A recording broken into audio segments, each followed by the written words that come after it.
AITA for leaving a first date because his mom came along. Hey everyone. So, I 23 female need to vent about something that happened recently, and I genuinely don't know if I overreacted or if anyone else would have done the same. Grab some popcorn because this is a wild one. A few weeks ago, I matched with this guy on Hinge. Let's call him Jake, 25 male. From the get-go, our conversations were amazing. He was witty, had a great sense of humor, and we bonded over our mutual love for indie music and Italian food. He even remembered that I mentioned my favorite band was the Lumineers and that I'd always wanted to try this new Italian place downtown. Points for attentiveness, right? We chatted almost every day for about 3 weeks. Texts turned into phone calls that lasted hours, and I genuinely felt a connection brewing. So when he suggested we finally meet in person at that Italian restaurant I was dying to try, I was all in. He seemed thoughtful for picking a place he knew I'd love. Fast forward to last Friday night. I spent way too long picking out an outfit, settled on a cute floral dress that was flirty yet casual. I arrived at the restaurant a few minutes early because I didn't want to make a bad first impression by being late. As I walked in, I saw Jake already seated at a cozy table near the window, looking even better in person with his easy smile and a button-down shirt that brought out his eyes. "Hey, Emily," he greeted me with a warm hug. "You look amazing." "Thanks, you too," I replied, feeling butterflies. We sat down, and the ambience was perfect, soft jazz playing in the background, dim lighting, the works. We started chatting about our days, and I was thinking, wow, this might actually go somewhere. About 5 minutes into our conversation, Jake kept glancing over my shoulder toward the entrance. I thought maybe he saw a friend or something. Suddenly, he stood up and waved enthusiastically. "Mom, over here," he called out. I whipped my head around, thinking, did he just say mom? Sure enough, an elegant woman in her mid-50s was walking toward us, smiling brightly. She was dressed impeccably, carrying a designer handbag, and exuded the kind of confidence that fills a room. "Hi, sweetheart," she said, giving Jake a hug before turning to me. "And you must be Emily. I've heard so much about you." I was completely caught off guard. I stood up awkwardly, trying to process what was happening. Hi, nice to meet you," I managed to say. "Mom, this is Emily," Jake said, beaming. "Emily, this is my mom, Karen." Karen extended her hand, and I shook it, still in a daze. "I hope you don't mind me joining you too," she said smoothly. "Jake talks about you nonstop." I glanced at Jake, expecting some sort of explanation or maybe a punchline to this joke. But he just smiled and pulled out a chair for his mom. "Wait, what's going on?" I asked, trying to keep my voice steady. "Oh, Mom was just in the area and thought she'd stop by," Jake said nonchalantly. "It's no big deal. No big deal." Was he serious? I didn't realize we were having company," I stammered. "Oh, don't worry about me," Karen said, waving her hand dismissively. "Pretend I'm not even here." Easier said than done. She sat down, and before I could protest, a waiter appeared with an extra menu. Jake didn't seem the least bit perturbed. In fact, he looked pleased. "Isn't this nice?" he said, looking between me and his mom. I forced a smile, utterly confused. Maybe this was some kind of family quirk, or maybe he was really close to his mom and thought this was acceptable. "So, Emily," Karen began, "Jake tells me you're a graphic designer. That must be so interesting." "Yes, it's a lot of fun," I replied, trying to be polite despite my discomfort. "Do you find it financially stable?" she asked, tilting her head slightly. I blinked. Well, it pays the bills," I said with a nervous laugh. "That's good to hear," she said, nodding approvingly. "Financial stability is so important these days." I glanced at Jake, who was sipping his water as if nothing unusual was happening. He caught my eye and smiled. "Mom loves meeting new people," he said, as if that explained everything. "Especially the ones my son is dating," Karen added, winking at me. "Dating? This was our first date." "Actually, this is our first date," I clarified, hoping she'd take the hint. I know," she said cheerfully. "But you can tell a lot about a person from a first impression." I felt my cheeks flush. This was getting weirder by the minute. "Jake, can I talk to you for a second?" I asked, trying to keep my voice steady. "Sure," he said, still oblivious. "What's up, in private?" I insisted. He looked puzzled but stood up. We stepped a few feet away from the table. "Is everything okay?" he asked. "Why is your mom here?" I whispered urgently. "Oh, she's just excited to meet you," he said, as if that was the most natural thing in the world. I told her about our date, and she insisted on stopping by. "Jake, this is really uncomfortable for me," I said. "I was expecting to spend time with you, not have an impromptu meeting with your mom." He sighed. "Look, family is super important to me. If we're going to be together, you need to get used to that. Be together." I echoed. "This is our first date, exactly," he said. "No time like the present to start integrating you into the family." I stared at him, utterly speechless. Was this guy for real? "Can we please just enjoy the evening?" he asked, giving me puppy dog eyes. I took a deep breath, weighing my options. Part of me wanted to bail right then and there, but another part didn't want to seem rude. "Fine," I said reluctantly, "but this is really unconventional." We returned to the table, and Karen was already chatting with the waiter, ordering a bottle of their finest red wine. "I hope you don't mind," she said as we sat down. I took the liberty of ordering for the table. "Great," I muttered under my breath. "So, Emily," she turned her gaze back to me, "tell me about your family. Are your parents still together?" Yes, they are," I replied, feeling like I was under a microscope. "Any siblings?" she probed. "I have a younger brother," I said. "How lovely," she said, although her tone suggested she wasn't that interested. "Family gatherings must be fun." "Yeah, we get together for holidays mostly," I said. "Family is the cornerstone of a good life," she mused.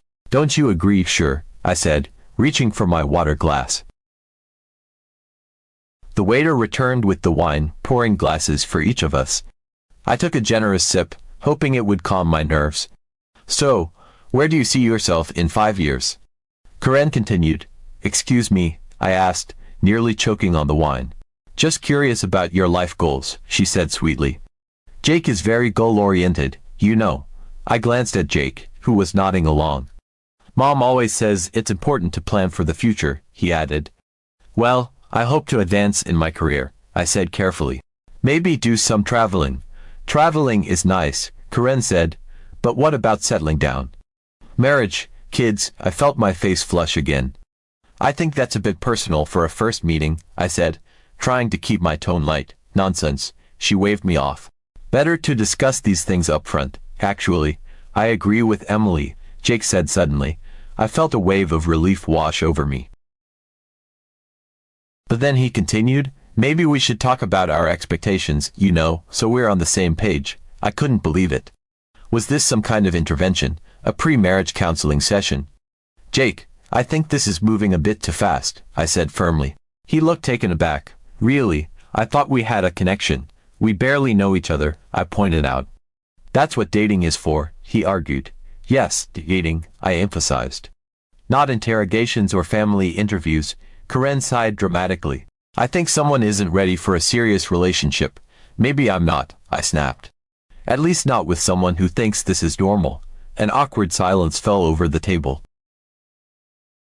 "Perhaps we should call it a night," Jake said quietly. "Perhaps we should," I agreed, grabbing my purse. "No hard feelings," Karen said, although she didn't sound sincere. "Best of luck," I muttered before turning and walking out of the restaurant. As soon as I was outside, I took a deep breath, feeling a mix of anger, embarrassment, and disbelief. I pulled out my phone and called my best friend, Jess. "Hey. How's the date going?" She answered cheerfully. "You're not going to believe this," I said, launching into the whole story. "Wait, he brought his mom," Jess exclaimed. "On a first date?" "Yes, girl, you dodged a bullet," she said firmly. "That's beyond weird. Was I wrong to walk out?" I asked, suddenly second-guessing myself. "Absolutely not," she assured me. "That's not normal behavior." When I got home, my roommate Lisa was on the couch watching TV. "You're back early," she remarked. "Date didn't go well, you could say that," I sighed, plopping down next to her.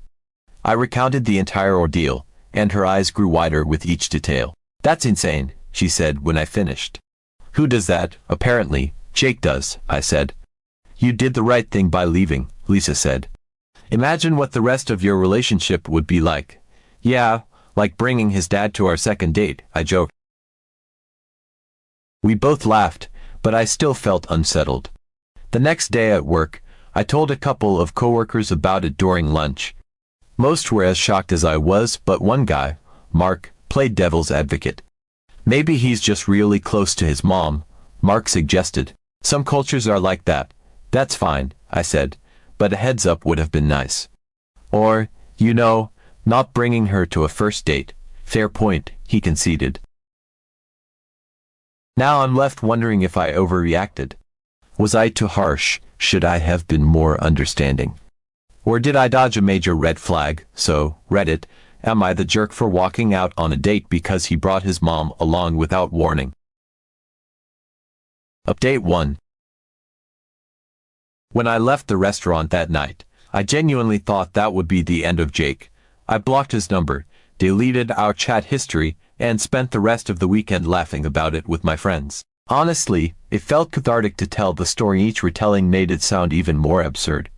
I was certain I had dodged a bullet and could move on with my life. But life has a funny way of surprising you. On Monday morning, as I sat at my desk scrolling through mails, I saw a notification pop up on Instagram. It was a direct message from Jake. "Hey, Emily, I just wanted to check in and see if you're okay. I feel like the date didn't go the way either of us expected, and I'd really like to talk about it if you're open to that." My first reaction was to roll my eyes. Seriously, after that disaster. But as I stared at the message, a small part of me was curious. He seemed genuine, at least in his text. Against my better judgment, I decided to reply. "Hi Jake, thanks for reaching out. Honestly, I think we both know why it didn't go well. I wasn't expecting to have your mom there, and it completely threw me off. I went on a date with you, not with her." I hit send and immediately regretted it. Maybe I was too blunt. Maybe I should have just ignored him and moved on. But a minute later, his reply came through. "I get that, and I'm really sorry, but I'm struggling to understand why it upset you so much. My mom is a big part of my life, and I thought it would be nice for her to meet you since I've been talking about you so much. I didn't think it would be a big deal. She was just curious about you." I felt my frustration bubble up again. Did he seriously think this was normal? But instead of ignoring him, I decided to explain exactly how it felt from my perspective. "Jake, here's the thing. I was there to get to know you. That's the whole point of a first date. Instead, your mom completely dominated the evening. She asked me a ton of personal questions about my family, my finances, and even if I wanted kids. And you barely said anything. It felt like an interview, not a date. I wasn't prepared for that, and it made me really uncomfortable." I stared at my phone, unsure if I was being too harsh. But he needed to hear it. A few minutes later, his reply came through. "I'm really sorry if it felt like an interrogation. That wasn't my intention at all. I just value my mom's opinion, and I thought it would be nice to introduce you to her.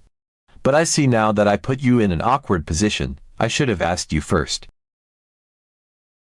I wasn't expecting that. For the first time, he seemed to really understand why I had reacted the way I did. Before I could even decide how to respond, another message came through. "Can I make it up to you? I'd love to take you out again, just the two of us this time. No surprises, no interruptions. I promise it'll be a proper date." I let out a sigh, torn between feeling annoyed and slightly touched by his effort to fix things. Part of me wanted to flat out reject him. After all, the first date had been such a disaster. But another part of me wondered if maybe, just maybe, he deserved a second chance. He had apologized, and it seemed like he genuinely wanted to make things right. After a lot of internal debate and a lengthy chat with my best friend, I finally replied. "I appreciate the apology, and I'm glad you're starting to see where I was coming from. I'm willing to give it another shot, but only if it's just the two of us this time. No moms, no family, no surprises.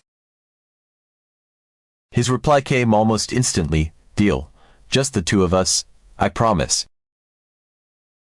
So, with a mix of hesitation and curiosity, I agreed to a second date.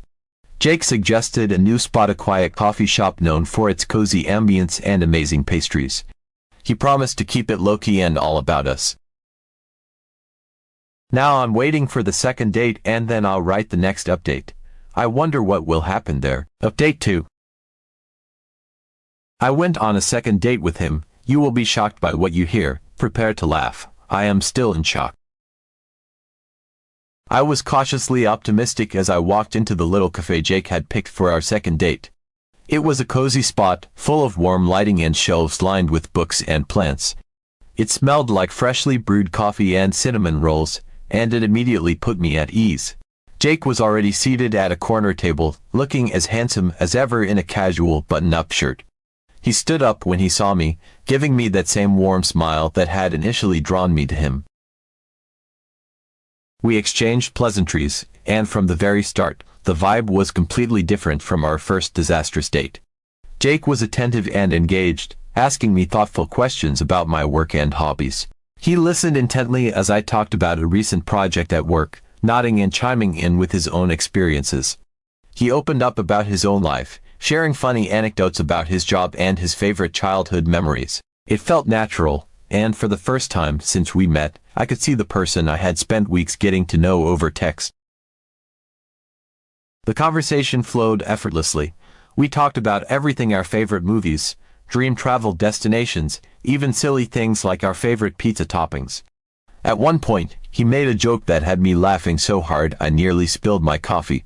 It was the kind of date I'd been hoping for from the beginning, and I found myself relaxing and genuinely enjoying his company. As the evening went on, I began to forget about the mess that was our first date. Jake was proving to be charming and thoughtful, just as he had been in our messages. I caught myself thinking that maybe I had been too harsh in my initial judgment. After all, people make mistakes, right? And he had gone out of his way to apologize and make things right. As the cafe started to quiet down and the night grew darker, Jake leaned in slightly and suggested we continue the evening at his place. He said we could watch a movie or just hang out and get to know each other better. The way he said it made his intentions clear. I hesitated for a moment, weighing the situation. A part of me was still guarded after the fiasco of our first date, but another part of me felt drawn to him. He had been great all evening, and I felt safe around him. Plus, I had come prepared. I had condoms in my bag just in case things went in that direction. After a brief internal debate, I decided to go for it. We left the cafe, and Jake drove us to his house, or what I assumed was his house. It was a charming little suburban home with a neat front yard and warm porch lights. I didn't think much of it as we walked inside.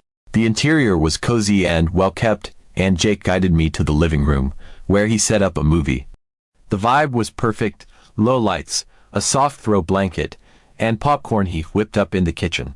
It felt like a natural progression of the night, and I was genuinely excited to see where things might lead. We sat close together on the couch as the movie played. Before long, Jake leaned in and kissed me. It started slow and sweet, but it quickly deepened, and I found myself leaning into him. I kissed him back, letting myself get lost in the moment. Soon, the movie was just background noise. Jake's hands rested on my waist, pulling me closer, and I let him. Before I knew it, my jacket was off and tossed onto the arm of the couch. And then, the light flipped on. It was so sudden, so jarring, that for a moment I thought there had been a power surge or that Jake had accidentally hit a switch. But as my eyes adjusted to the brightness, I realized it wasn't a malfunction. It was her, Jake's mom. Standing there in the doorway of what I had assumed was Jake's private space, her hands clasped together in an almost celebratory pose, her expression one of uncontainable enthusiasm. She looked thrilled, as if she had been holding back for hours and had finally decided this was her moment to step into the spotlight. I froze, completely disoriented. My mind went blank, struggling to reconcile what I was seeing with the situation I thought I was in. My jacket lay draped over the armrest.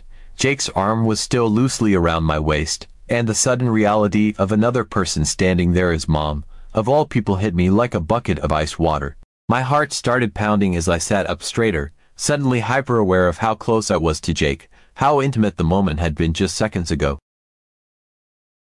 "I'm so sorry to interrupt," she began, her voice brimming with excitement and not a shred of actual apology. "I just couldn't wait any longer. I'm really interested in getting to know you better, Emily." Her words were bubbly, almost giddy, as if this was the most natural thing in the world. She took a few steps into the room, her smile never wavering, and I realized with mounting dread that she wasn't just there to say a quick hello and leave. She intended to stay. My jaw dropped, but no sound came out. It felt like all the air had been sucked out of the room, leaving only her presence and the unbearable awkwardness that followed. For a second, I genuinely thought I was hallucinating. Maybe the long day, the coffee, the movie, and the wine had somehow combined into some surreal, stress-induced nightmare. That had to be it, right?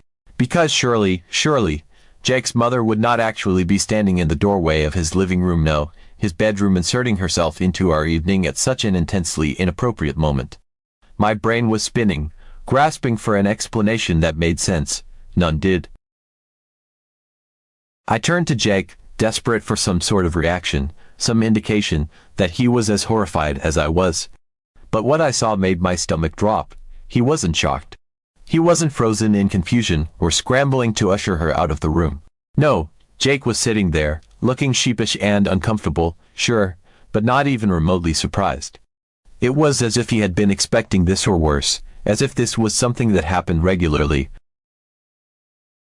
I swallowed hard, my voice barely steady as I managed to say, "Jake, did you know your mom was here?" He hesitated, his gaze flicking between me and her, clearly caught in a moment he couldn't easily talk his way out of. Finally, he nodded, lifting a hand to scratch the back of his neck in a gesture that made him look like an embarrassed little boy caught in the act. "Yeah," he admitted, his tone hesitant, like he wasn't sure how I was going to react. My stomach churned. It felt like the floor had shifted beneath me, like the entire evening, the cozy cafe, the easy conversation, the gentle kisses on the couch had been a setup, and I was the last to know. "What do you mean, you knew?"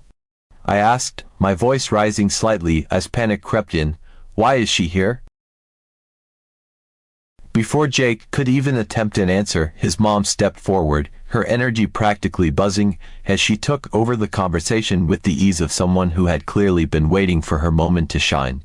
"Oh, I've been here all evening," she declared, beaming at me as though she had just announced the winner of a raffle. "I was at the cafe too, just at a different table. I wanted to see how things were going." Her words hung in the air, and my mind reeled. She had been there the whole time. My face burned as I replayed the evening in my head. The laughter, the light touches on Jake's arm, the vulnerable moments when I had shared details about my life and dreams, it had all been under her watchful gaze. I felt exposed, like my privacy had been completely invaded without my consent. I couldn't stop the flood of embarrassment and anger that welled up inside me. I stared at her, then at Jake, and back to her, utterly speechless. The room felt stifling now, the cozy ambience from before completely shattered. How could she do something like this? How could Jake allow it? I turned to him, my voice trembling with frustration and disbelief, needing to hear him explain this insanity. Desperate for any answer that could make sense of the situation. "You told me we were going to your place," I said, my voice trembling with anger. "This is my place," he replied, looking defensive. "I live with my mom." That revelation hit me like a ton of bricks. He lived with his mom, and instead of being upfront about it, he had brought me here under the pretense that we'd have the place to ourselves. Worse, his mom had been spying on us all night and had apparently been waiting for her moment to make an entrance. I stood up, grabbing my jacket and bag, feeling equal parts humiliated and furious. "You promised me we'd spend the evening alone," I said, my voice rising. "And we did," Jake insisted. "We were alone at the cafe. She was watching us." I snapped, gesturing to his mom, who was still standing there like this was all perfectly normal. "This is not okay. Jake looked frustrated but didn't seem to grasp the severity of the situation. "I kept my promise," he said, as if that made everything fine. "She wasn't with us, she was just nearby." I couldn't believe what I was hearing. It was like he genuinely didn't understand how inappropriate this was. His mom, meanwhile, looked completely unbothered, as if her presence was a gift I should be grateful for. I didn't waste another second. I grabbed my things and headed for the door. Jake called after me, trying to explain, but I didn't stop. I couldn't. The whole situation felt surreal. As I drove home, a mix of emotions swirled inside me: anger, embarrassment, and disbelief. I couldn't believe I had given him a second chance, only for it to end like this. It was clear to me now that Jake wasn't just close to his mom. He was entangled in a way that made it impossible for him to have a normal, healthy relationship, and I wanted no part of it. When I got home, I immediately blocked his number and deleted his messages. This time, there was no second guessing, no wondering if I'd been too harsh. Jake and his mom had crossed every boundary I had, and there was no coming back from that. Lesson learned: if a guy brings his mom to the first date, run.